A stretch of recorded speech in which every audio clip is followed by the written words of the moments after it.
नमस्कार। इस video tutorial में आपका स्वागत है।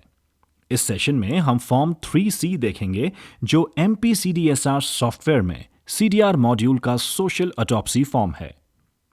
सबसे पहले हम लॉगिन क्रेडेंशियल और कैप्चा डालकर MPCDSR पोर्टल में लॉगिन करेंगे। लॉगिन करने पर एक वेलकम मैसेज आएगा। ऊपरी बाएं कोने पर हमें CDR मेन्यू मिलेगा।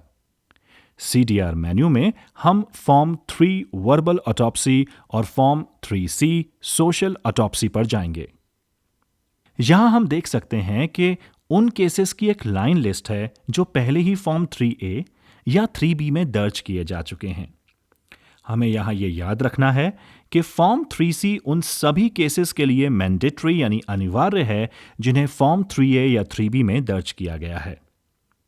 अब हमें 3C फॉर्म का विवरण जोड़ना है। हम संबंधित रिकॉर्ड के सामने इस प्लस आइकन पर क्लिक करेंगे। जैसे ही हम इस पर क्लिक करते हैं तो फॉर्म 3C खुल जाता है। इसके कई सेक्शंस हैं। पहले सेक्शन में केवल एक फील्ड है जहां RCH ID के बारे में पूछा जा रहा है कि क्या ये उपलब्ध है। आगे सेक्शन A है।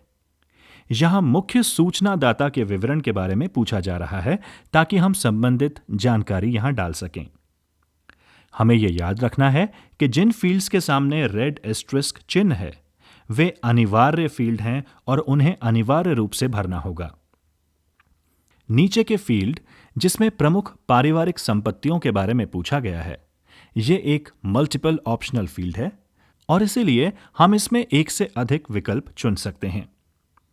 एक बार जब हम डिटेल्स ऐड कर लेते हैं तो हम डेटा को सेव करने के लिए नेक्स्ट पर क्लिक कर सकते हैं और अगले सेक्शन पर जा सकते हैं। सेक्शन बी में कुछ प्रश्न हैं जो हां, नहीं और DNK फॉर्मेट में हैं। यहां DNK का मतलब डू नॉट नो यानी पता नहीं है। इसलिए जो भी जानकारी उपलब्ध है हम यहां भर सकते हैं। डिफॉल्ट रूप से यहां नो आ रहा है, लेकिन हम इस विकल्प को यस या DNK में बदल सकते हैं। एक बार जब हम इस सेक्शन को भर देते हैं तो हम इसे सेव कर सकते हैं और आगे बढ़ने के लिए अगले चरण पर क्लिक कर सकते हैं। सेक्शन C में फिर से मल्टीपल ऑप्शंस के साथ कुछ प्रश्न हैं। यहां हमें संबंधित ऑप्शन का चयन करना होगा और फिर संबंधित सेक्शन को सेव करना होगा। सेक्शन D जो कि आखिरी सेक्शन है, उसमें बच्चे के इलाज पर खर्च की गई राशि के बारे में पूछा जा रहा है। इसलिए हमें ट्रीटमेंट यानी उपचार, ट्रांसपोर्ट यानी परिवहन और अन्य क्षेत्रों में खर्च की गई कुल राशि और उसके विभाजन को यहां रखना होगा। परिवार ने इस पैसे का इंतजाम कैसे किया? हम इस फील्ड में एक से अधिक का चयन कर सकते हैं और फिर सेव कर सकते हैं। जैसे ही फीड की हुई जानकारी सेव हो जाती है, यह कॉन्फर्मेशन मैसेज देता है कि 3C सबमिट कर दिया गया है। अब आप वो रिकॉर्ड देख सकते हैं जिसके लिए हमने ये विवरण जोड़े हैं। प्लस आइकॉन चला गया है और अब पेन आइकॉन और व्यू आइकॉन आ रहा है। इसलिए यदि हम रिकॉर्ड को एडिट करना चाहते हैं तो हम उस पर क्लिक कर सकते हैं और फिर हम इसे एडिटेबल मोड में खोल सकते हैं। अगर हम सिर्फ फीड की हुई जानकारी देखना चाहते हैं तो व्यू बटन पर क्लिक कर सकते हैं।